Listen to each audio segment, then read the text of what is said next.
Assalamualaikum warahmatullahi wabarakatuh. Selamat pagi, salam tangguh.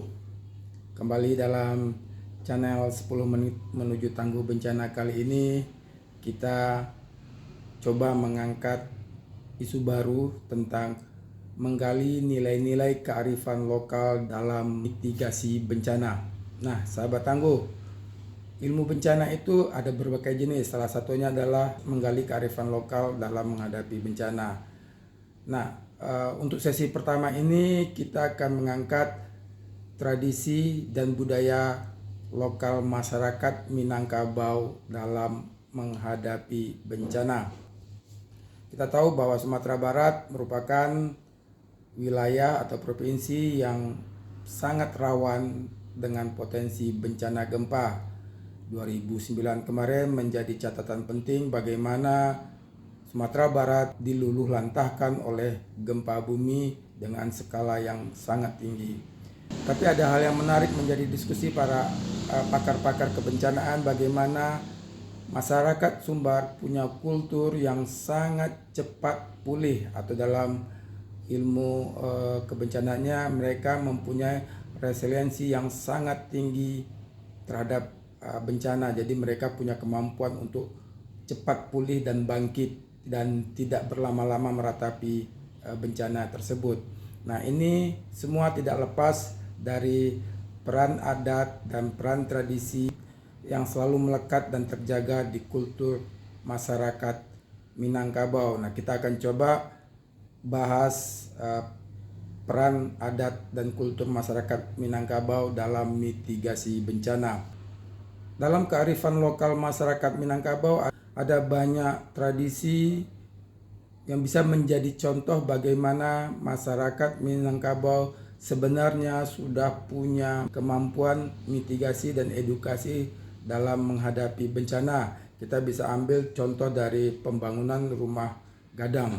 Nah, rumah gadang itu dibangun dengan nilai-nilai mitigasi yang kalau dikaji punya kemampuan menjadi rumah tahan bencana. Itu bisa dibuktikan pada bencana 2009 kemarin, hampir tidak dijumpai rumah gadang yang mengalami kerusakan signifikan ketika bencana. Ada beberapa fitur unik yang membuat rumah gadang itu menjadi bangunan tahan gempa. Yang pertama adalah mereka dibangun dengan tiang-tiang yang sangat fleksibel dan dinamis untuk meredam getaran gempa. Nah, yang kedua adalah model atap yang melengkung. Model atap yang melengkung bukan hanya terlihat estetika, mampu mengalihkan energi gempa dari bangunan ke bumi sehingga mengurangi kerusakan dari gempa itu sendiri. Nah, yang ketiga adalah sistem pengikatan yang tidak menggunakan paku. Jadi, sistem bangunan yang tidak menggunakan paku membuat gerakan setiap sudut bangunan atau setiap sambungan menjadi lebih dinamis dan fleksibel dalam menghadapi goyangan gempa.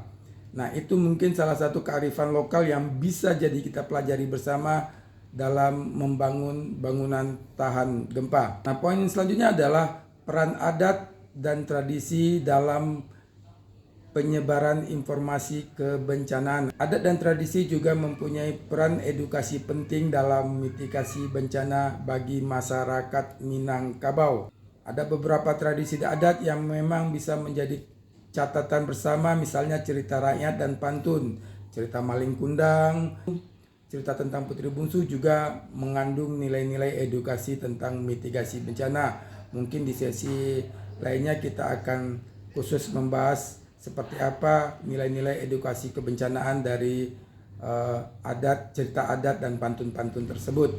Kedua adalah ritual adat juga punya nilai-nilai edukasi mitigasi bencana. Misalnya ritual adat Balimau, ritual adat turun mandi bayi, ritual adat Batabu di Pariaman, ritual adat makan bajambau, itu juga punya nilai-nilai mitigasi bencana yang bisa menjadi edukasi bagi masyarakat.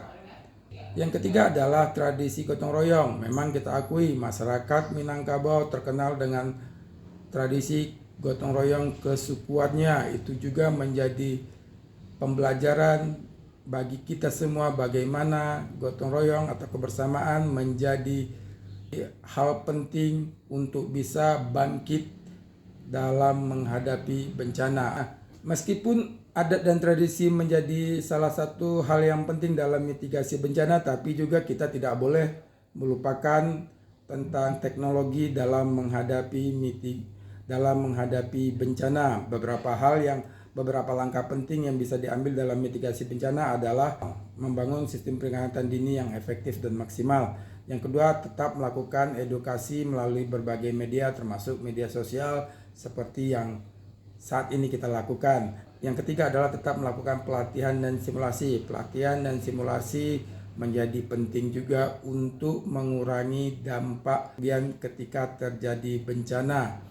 Yang selanjutnya yang perlu diperhatikan dalam mitigasi bencana, walaupun adat dan tradisi mempunyai nilai-nilai edukasi, tapi juga pemerintah tidak boleh hanya terlena dengan itu.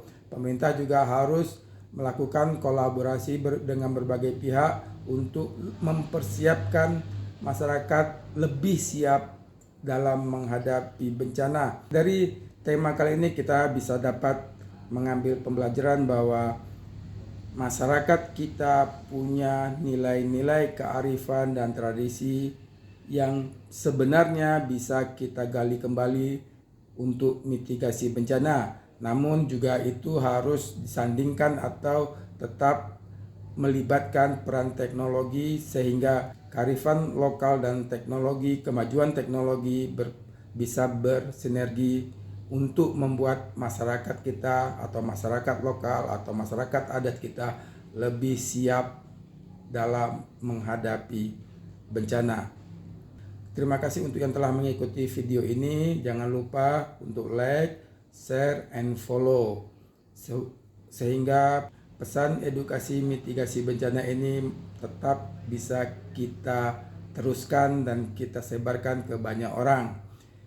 Semoga ini bermanfaat dan bisa membuat kita orang Indonesia menjadi orang Indonesia tangguh bencana. Saya Fadil dari Yayasan Jejak Laksmana. Salam tangguh untuk Indonesia tangguh bencana.